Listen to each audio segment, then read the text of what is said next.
இதற்கு முன்னதாகவும் திருப்பரங்குன்றத்தை மையப்படுத்தி ஒரு பிரச்சனை இதுபோல எழுந்தது. தற்பொழுது மீண்டும் எழுந்திருக்கிறது. களத்தில் அந்த பகுதியில் இருக்கக்கூடிய மக்கள், குறிப்பாக மதுரை அந்த திருப்பரங்குன்றம் பகுதியில் இருக்கக்கூடிய மக்கள் இது தொடர்பாக என்ன சொல்றாங்க, அவர்களுடைய எண்ண ஓட்டம் என்னவாக உள்ளது? திருப்பரங்குன்றத்தை பொறுத்தவரையில சுற்று வட்டாரத்தில் இருக்கக்கூடிய மக்கள் இரண்டு வகையான கருத்துக்களை தெரிவிக்கின்றார்கள். அதாவது ஒரு சாரர் சொல்லக்கூடிய கருத்து என்னவென்றால், ஒவ்வொரு ஆண்டும் தீபத்தூணில் தானே மகா தீபம் ஏற்றப்படும். வழக்கமாக எந்த இடத்தில் ஏற்றப்படுமோ அதே இடத்தில் ஏற்றுவதுதானே சரியாக இருக்கும். ஆனால் இந்த ஆண்டு ஏன் மாற்றி தீபம் ஏற்றுகிறீர்கள் என்று கேட்கிறார்கள். ஆனால் வேறு சிலர் என்ன சொல்கிறார்கள் என்று சொன்னால், வழக்கமாக அதாவது பல ஆண்டுகளுக்கு முன்பு அந்த இடத்திலே தான் ஏற்றப்பட்டது, இடையிலே தான் இந்த புதிய வழக்கம் வந்தது. எனவே மீண்டும் அதே இடத்திலே தீபம் ஏற்ற வேண்டும் என்பதுதான் எங்களுடைய கோரிக்கை என்றும் சொல்கிறார்கள். எனவே இரண்டு தரப்பாக மக்கள் கருத்துக்களை தெரிவிப்பதை பார்க்க முடிகின்றது.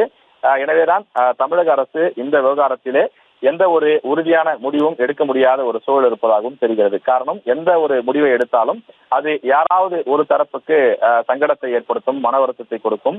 எனவே இந்த விஷயம் என்பது சங்கடம், வருத்தம் என்பதை எல்லாம் தாண்டி ஒரு மத பிரச்சனையாக மாறிவிடக் கூடாது.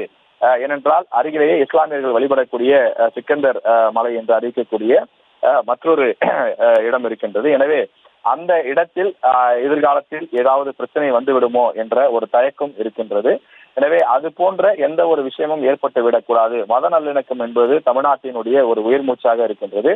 மற்ற சில மாநிலங்களில் நடப்பது போல இந்து முஸ்லிம் கலவரம் போன்ற எந்த பிரச்சனையும் இல்லாமல் தமிழ்நாடு தொடர்ந்து அமைதி பூங்காவாக இருக்கின்றது. எனவே அதே நிலைதான் இனிவரும் காலங்களிலும் இருக்க வேண்டும் என்ற அடிப்படையில இரண்டு தரப்புக்கும் எந்த விதமான ஒரு பிரச்சனையும் இல்லாமல் இந்த விஷயத்தை கையாள வேண்டும் என்பதில்தான் அரசு கவனமாக இருப்பதாக சொல்கின்றார்கள்.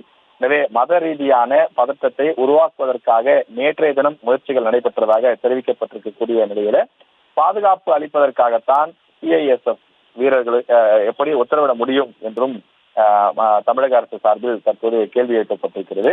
உயர்நீதிமன்றத்திற்கு பாதுகாப்பு அளிப்பது மட்டும்தான் அவர்களது வேலை எனவும், சட்டம் ஒழுங்கு பாதுகாப்பு போலீசாருடைய கடமை என்றும் தமிழக அரசு சார்பில் ஆஜராகக்கூடிய வழக்கறிஞர் தெரிவித்திருக்கின்றார். தனி நீதிபதியினுடைய உத்தரவை நீதித்துறை மீறிய நடவடிக்கை என்றும் அவர் தெரிவித்திருக்கின்றார்.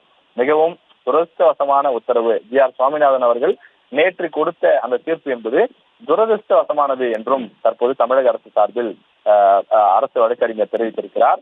போலீசாருக்கு மாற்றாக சிஐஎஸ்எஃப் வீரரை இந்த பணியிலே அமர்த்துவது எப்படி ஏற்றுக்கொள்ள முடியும் எனவும் அவர்கள் கேள்வி எழுப்பியிருக்கிறார்கள். தொடர்ந்து தற்போது நீதிபதி பேச இருக்கின்றார். தமிழக அரசின் சார்பில் ஆஜராகி இருக்கக்கூடிய வழக்கறிஞர் தங்கள் தரப்பில் இருக்கக்கூடிய நியாயங்கள், தங்களுக்கு இருக்கக்கூடிய கேள்விகள் ஆகியவற்றை நீதிபதி முன்னால் வைத்திருக்கிறார்கள்.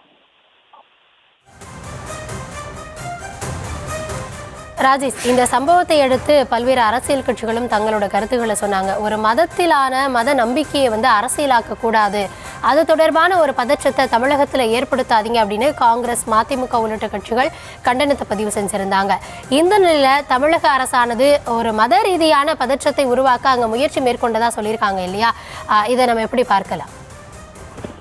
நிச்சயமாக நீங்கள் குறிப்பிட்டதை போல திமுக கூட்டணியில் இருக்கக்கூடிய பெரும்பாலான கட்சிகள் இது சம்பந்தமாக கருத்து தெரிவித்திருக்கிறார்கள். திமுக கூட்டணி மட்டுமில்லாமல் மற்ற சில நாம் தமிழர் போன்ற கட்சிகளும் கூட இது கருத்து தெரிவித்திருக்கிறார்கள். அங்கு எந்த விதமான ஒரு பதற்றமான சூழலும் ஏற்பட்டுவிடக் கூடாது, தமிழ்நாட்டில் தொடர்ந்து இந்த மத நல்லிணக்கம் என்பது காக்கப்பட வேண்டும் என்பதில் உறுதியாக இருக்கிறோம் என்று கருத்து தெரிவித்திருக்கிறார்கள். மார்க்சிஸ்ட் கம்யூனிஸ்ட் கட்சியினுடைய பொதுச் செயலாளர் சண்முகத்தை பொறுத்தவரையிலே வெளிப்படையாக பகிரங்கமாக நீதிபதி அவர்களுடைய கருத்துக்கு மாறாக அது ஒரு தவறான முன்னுதாரணம் என்ற அடிப்படையிலே அவர் தன்னுடைய கருத்தை தெரிவித்திருக்கின்றார். இதே போல மதிமுக பொதுச் செயலாளர் வைகோ அவர்களும் தன்னுடைய அதிருப்தியை பதிவு செய்திருக்கிறார். எப்படி இப்படி ஒரு தீர்ப்பு கொடுக்க முடிந்தது, அதாவது இந்த தீர்ப்பினால் பல பதற்றங்கள் உருவாகும் அல்லவா என்ற ஒரு கேள்வியையும் எழுப்பியிருக்கிறார்கள். நேற்று மதுரையில் நடந்தது என்ன என்று நாம் பார்க்கும்போது, மதுரை மாவட்டம் திருப்பரங்குன்றத்தில் அமைந்திருக்கக்கூடிய சுப்பிரமணிய சாமி கோயில் மலை உச்சியினுடைய இடதுபுறத்திலே காசி விஸ்வநாதர் ஆலயமும், மறுபுறம் சுல்தான் பாதுஷா சிக்கந்தர் அவுலியா தர்காவும் அமைந்திருக்கின்றது. எனவே அந்த தர்காவுக்கு செல்வதிலேதான் பிரச்சனை முதலில், அதாவது ஓராண்டுக்கு முன்பு ஏற்பட்டது.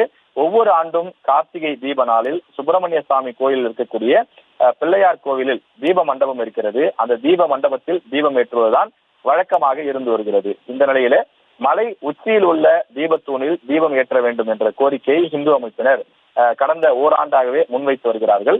இது தொடர்பாக சென்னை உயர்நீதிமன்றத்தினுடைய மதுரை கிளையில் அவர்கள் மனு தாக்கல் செய்திருந்தார்கள்.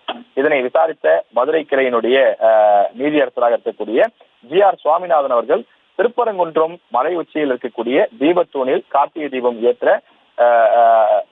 ஏற்றலாம் என்ற ஒரு உத்தரவை அவர் பிறப்பித்திருந்தார். அதனைத் தொடர்ந்துதான் புதன்கிழமை, அதாவது நேற்றைய தினம் மாலை 6 மணிக்கு திருப்பரங்குன்றம் மலை உச்சியில் இருக்கக்கூடிய தீபத்தூணில் கார்த்திகை தீபம் ஏற்றப்பட வேண்டும். தவறும் பட்சத்தில் 6:05 மணிக்கு நீதிமன்ற அவமதிப்பு நடவடிக்கை மேற்கொள்ளப்படும் எனவும் நீதிபதி GR சுவாமிநாதன் அவர்கள் உத்தரவு பிறப்பித்திருந்தார்.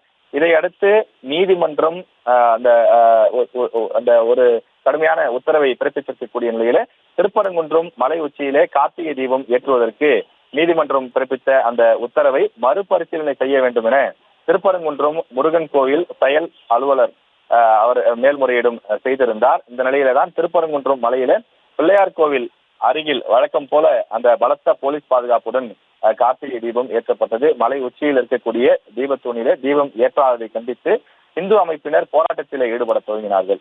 அப்போதுதான் நாம் முன்பே குறிப்பிட்டது போல தள்ளுமுள்ளு ஏற்பட்டது.